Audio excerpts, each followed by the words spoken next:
Hey everybody, welcome to FanFiction Friction. Oh my god, another one? Wow, what a big deal. Why are they doing these? Why are there so many? What's going on? Why are they still doing this? I mean, like, seriously, the last one had, like, what, 1 view? Guys, we're going crazy. What's going on? Yeah, pretty much. I'm also, like, most of it barefoot, and so... And also, like, I'm half naked, so let's fucking do this. You want, actually, real quick, before we start this one, let's get some ASMR going. I heard some shit. Get some of that, that Foley work. Oh, I don't like that.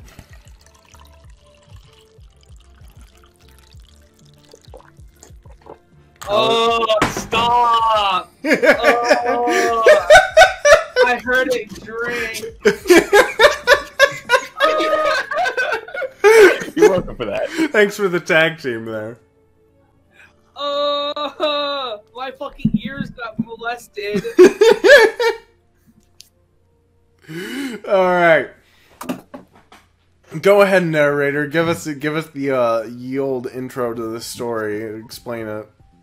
Alright. The Autumnal Equinox Cookout. The annual barbecue in the last city is great for ushering in the new harvest.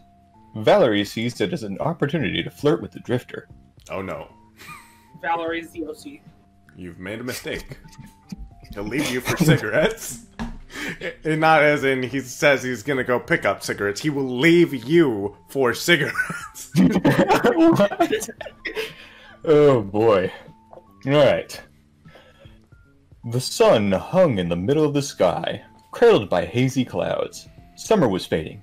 No longer did noon bring a sweltering heat, and evenings cooled the metal surface of the building known as the last city's tower. Shades of ocean. Okay.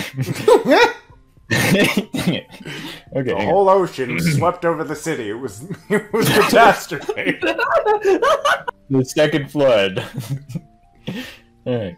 Shades of orange began to show themselves on foliage. Food and evening began to show themselves on foliage, food, and clothing. Not evening clothing. For Valerie, the food was the best part of this time of year. Oh my god. Hang on. Their rating is hard, isn't it? No, it's easy. Shut up. I'm doing amazing. Summer was fading. No longer did... Wait, no, that's what I just read. For Valerie, the food was the best... Oh my god. Take 3. Okay. Cut this out. Cut it all out. For Valerie, the food was the best part of this time of year. She could enjoy spicier dishes and other foods at higher temperature. She didn't have to break a sweat while cooking, and she didn't feel like her skin would turn to a crisp when she manned the grills. Maybe if I read these before I read them. I didn't. Yeah. You'll get used to it. It does take a bit of reading.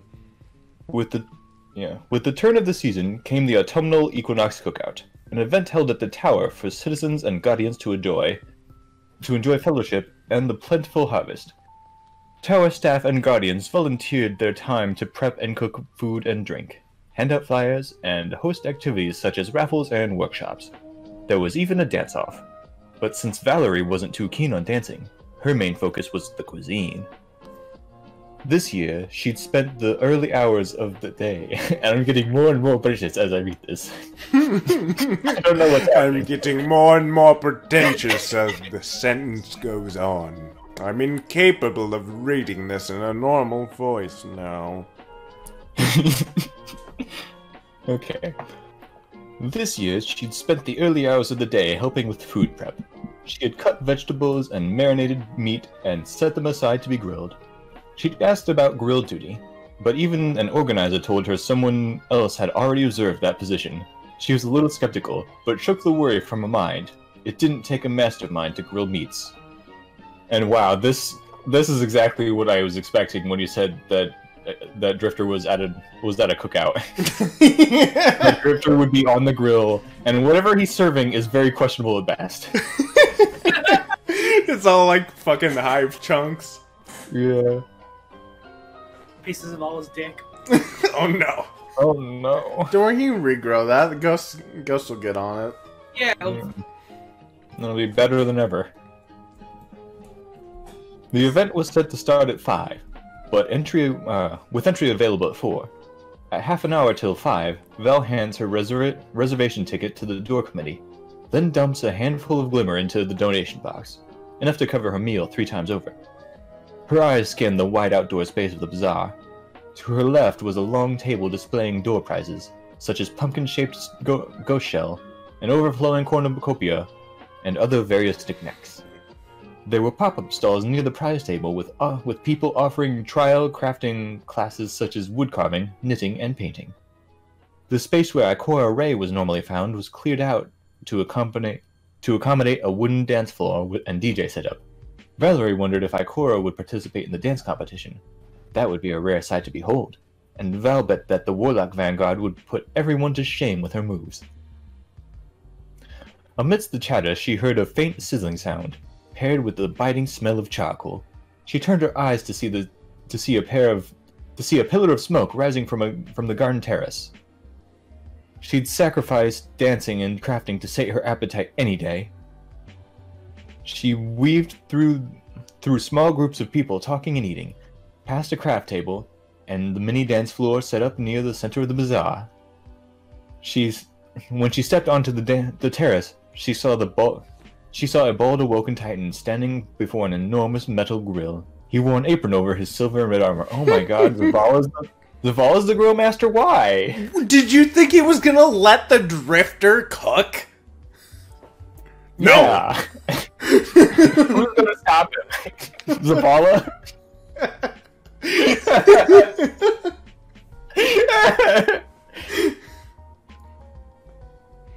Well, she certainly didn't expect the commander of the Vanguard to be the grill master. Cody? Cody, it's your chance. Phone call from my counseling office. Oh, can you... Let that ruin your big shot? Yeah, I know. I see a picture of your face in the charge of the gorilla. Wait, finish your phone call. Get back. I'm done. Oh, you're done? Oh, you're okay. Okay. Valerie smiled at Zavala. Nice apron, by the way. Zavala turned towards Val and gave her a nod, then looked down at his apron. Val guessed he had nearly forgotten that he was wearing one. The apron was zebra print and had the words, "Raise the stakes" in cyan. Rounded lettering. In cyan rounded lettering. Tacky, Val thought, but definitely something that the serious Titan Vanguard would be hesitant to wear. It was a gift. There was a hint of sadness in his voice. Zavala averted his gaze and poked at one of the stakes with a long pair of tongs. It sizzled deliciously, and Val felt her mouth water. There are plates and utensils over the table there, with some of the finished meats. Take as much as you want, Cody. Guardian. Val bumped a fist to his bicep. She grabbed 2 sets of silverware and plates at the end of the buffet line. The line was long but moved fast. People were eager to eat, and Val couldn't help but smile at how food brought people together. She loaded up her 2 plates with slices of brisket, sausage links, cuts of prime ribs, and mashed potato salad. Each item on the plate was something she helped prep, and it looked like Zavala cooked the meats well enough. Exiting the line, she spotted a wide cooler. She swore under her breath, and briefly wished she was an Elixni. Those 4 arms would have been useful for her predicament. Great. More beer. Like a shining beacon in the sea of bodies was a singular, empty table not far from the drink cooler. Val breathed a sigh of relief, placing a heavy plate on the table. She bent and opened the cooler, and was met with a wave of cool air. Glass bottles and aluminum cans of varying colors and labels poked from the bed of ice. She fished out 2 dark bottles of beer and tucked them in the crook of her arm, and let the lid of the chest fall shut. Okay, real quick. Have you ever, like, been at a fucking cookout and, you know, like, they have it set up that way? You ever just, like, reach your hand in there and, like, fuck up your hand? What? Have you ever just, like, reached in there, like, too aggressively into, like, the big pile of ice and like scratched up your hand on the ice trying to grab a soda? Not too vigorously, but okay, go off. Maybe. Probably not. That fucking happens to me like every time. How? Every time I get injured trying to grab a soda out of the thing. I don't know. Just be careful. No, Yeah, maybe just like not like slam your hand in there like trying to slam jam like a fucking like Slim Jim, you know? Like, no, don't do that. But just like take. Wait, let me finish. You take your hand and watch. I'm gonna do it. I'm gonna do a demonstration. You ready? Take your hand.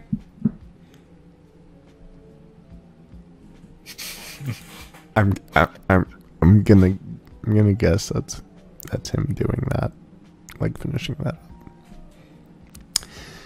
So yeah. Anyways, if you wanna continue with the narration, that'd be all right with me. All right. Wait, is he gone? Hello? Like I said. Oh boy. All right. She retrieved the plates and weaved back the way she came, passing a few more empty spots. She only had one destination in mind, and it wasn't anywhere out in the open. Once she passed the closed ramen shop that was being used for extra seating, Val entered the dimly lit hallway. She ducked underneath the gate, balancing the plates and beverages with ease. When she stood, she saw the familiar figure of the man known as Drifter, hunched slightly over his workbench. Uh-oh. Oh, I'm back. Okay. Hey. I told you my mic's broken. I need a new cord. Yeah, probably. All right, let's continue. So you're at Val. We just got to the Drifter's line. He says, "Hey, hot stuff." No, I think his is the next one up. After that. What? His isn't hey hot stuff. It's the next Oh, one. is Val saying "Hey, hot stuff" or is Drifter saying "Hey, hot stuff"? Val is. Hey, hot stuff. The Drifter turned toward Val and moved away from his work. Well, if it isn't my favorite guardian. Scratches his drawled. penis. Reaches out, by the way. Yeah, hang it out. It's a new fashion statement. His eyes flickered toward the plates of food. I call it the whispering Yeah. slap. What? I call it the whispering slap. Stop it. Wasn't expecting any visitors. What with that party going on outside, what brings you here? Val offered a plate to him. Figure that come bug you. A grin spread across his face as he took the plate from her. That's why you're my favorite. Oh, suck my dick.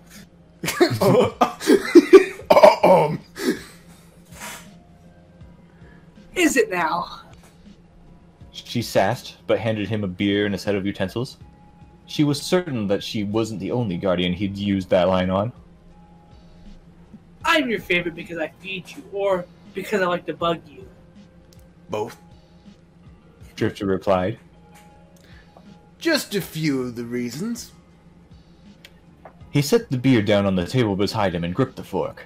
Val placed her own beer on the felled vending machine, just opposite from him. Looks tasty.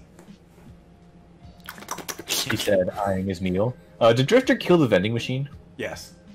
Oh. I get that one. Val shot him a fleeting smile. Bet you do. Drifter chuckled. Rightfully so. He gave her a once-over, but was quick to return to his focus on the food. She couldn't blame him. In fact, his love of food was one of the reasons she enjoyed his company. He stabbed his fork into a thick slice of prime rib and bit into it. Just the whole thing, bone and all. Took a very cartoonish bite out of it.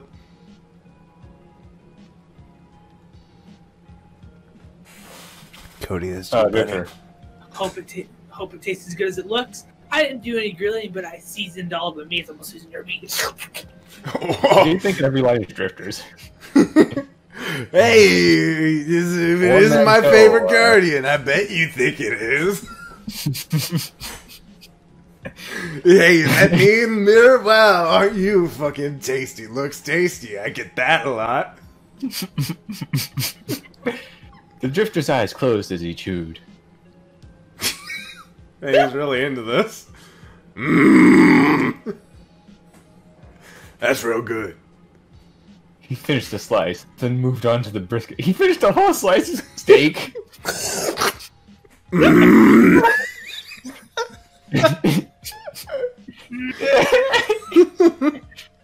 He reacted similarly, chewing this to savor the taste of each different entree before digging into his meal without any reservation. You sure know how to handle your meats, but you know how to handle this meat? I definitely do. Oh, is she getting stupid too? Val winked at him before shoving a cut of meat into her mouth. She was thankful that grill duty was in good hands. Each bite was juicy and tender, nearly melting in her mouth. Think you could? I got so close to the mic, I muted myself. Anyways, what the fuck? I'm lost. I looked away for not even a moment, and it's gone. Think you could show me some? Oh yeah. Think you could show me sometime? And then he pulls one of those little dark motes out and like points behind him. He's a bit taken with his dick out. Oh no. Pussy. Drifter said in between bites, returning her wink. What do you think of this taken pussy?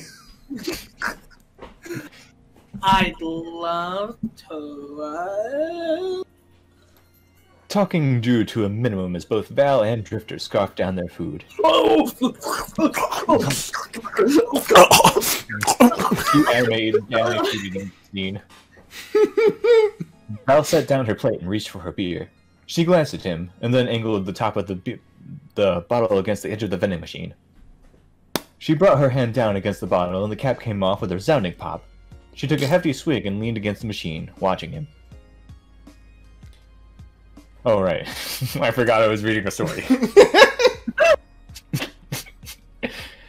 His expression was mild amusement, and he sat down his own plate and picked up the beer. He thumbed his finger over the paper label. A cartoon drawing of a monster's skull and crossbones. But in place of the crossbones were two crossed rockets. Radical. That's fucking cool, dude. It's epic. I'm Carl. Don't you think it's kind of fucking tacky and stupid? Like, like really? We might be empowering a demon, is all I'm saying. Drifter turned the bottle over in his hands. Used to serve a similar drink back at my old bar. You've got good taste. I like everything about you. I don't have a single problem. You're great. Have you ever thought about being in a Star Wars movie? What? Val was about to say something regarding herself, but stopped when she noticed Drifter flipping the bottle cap in the air with his fingers. Her lips parted and she blinked in awe. When did he remove the cap? He smirked as he deftly pressed the cap over his knuckles in a cascading motion, from his index to his pinky finger, then back again towards his index finger. See this? I can do this with your clan. Oh, no. He moved it with such ease that any guardian could have guessed it was one of his jade coins. You're pretty good with your fingers. Oh my god, is that why people like the Drifter? But up. No, it's because he's gross. Some women like gross men. Val Manning. Her eyes fixed on his hand. It is why people like the Drifter. Man, those are some really grubby little fingers he got on you. Yeah, they're good for taking stuff. I take stuff all the time. I love stealing shit. I've been around a long time. Drifter replied. Had a lot of experience with them. Oh my god. Yabba-doo. His blue eyes met her yellow ones as he opened his palm in a wave. The captain nowhere to be seen. Could give you a private session. Know a few tricks that would make you shiver. The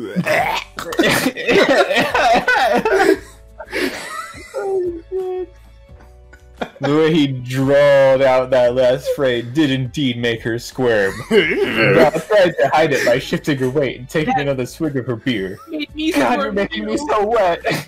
Oh yeah, Drifter. She was sure he'd seen it, and part of her wanted him to notice, but she was the tiniest bit annoyed with herself.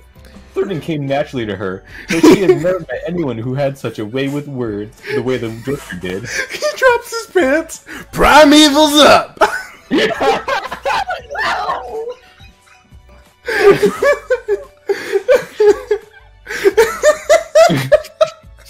Small blocker to the other side.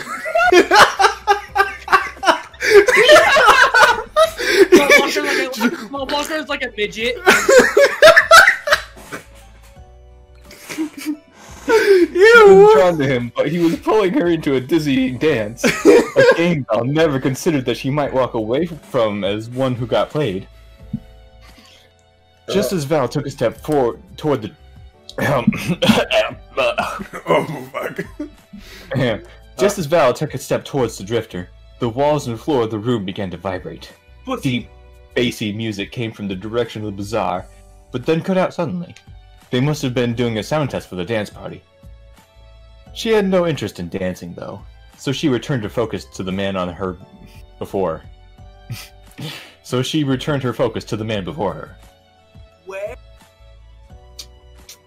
Where do I sign up for these private lessons of yours? Drifter held her gaze with a mischievous smile that reached the corners of his eyes. Val smelt that hint of doubt again. Like she was playing right into his skillful hands.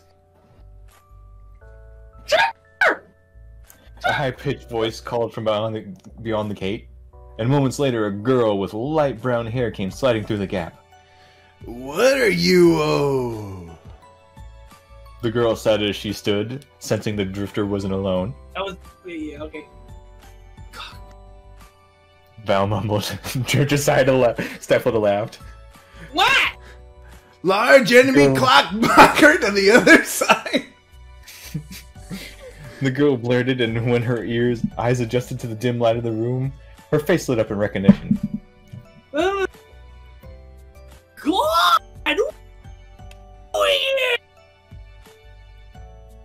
Hi, Sharna. Val nodded at her.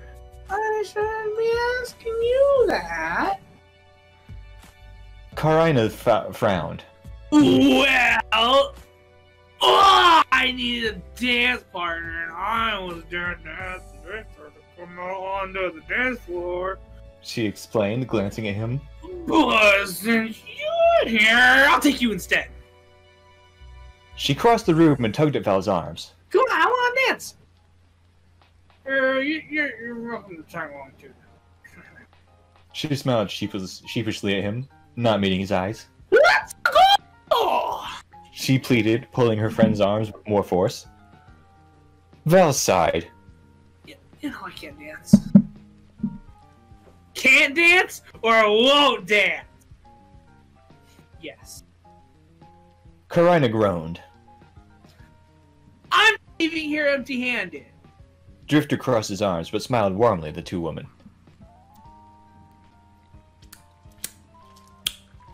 Y'all go ahead. I'm too busy to dance. I gotta tuck one out real quick. You heard the man! Karina said with another tug. Oh, he didn't tug. Val rolled her eyes. She had no desire to dance, but she didn't feel like getting her arm pulled out of its socket, either. She knew her friend wasn't going to leave the two of them alone, so she gave up the fight and let her friend pull her towards the gate. When Karina ducked under the gate, Val looked back at the Drifter apologetically. He winked at her. Thanks for the grub. I'll be seeing you. Rain check on that private session. Val replied and then ducked out of the hallway.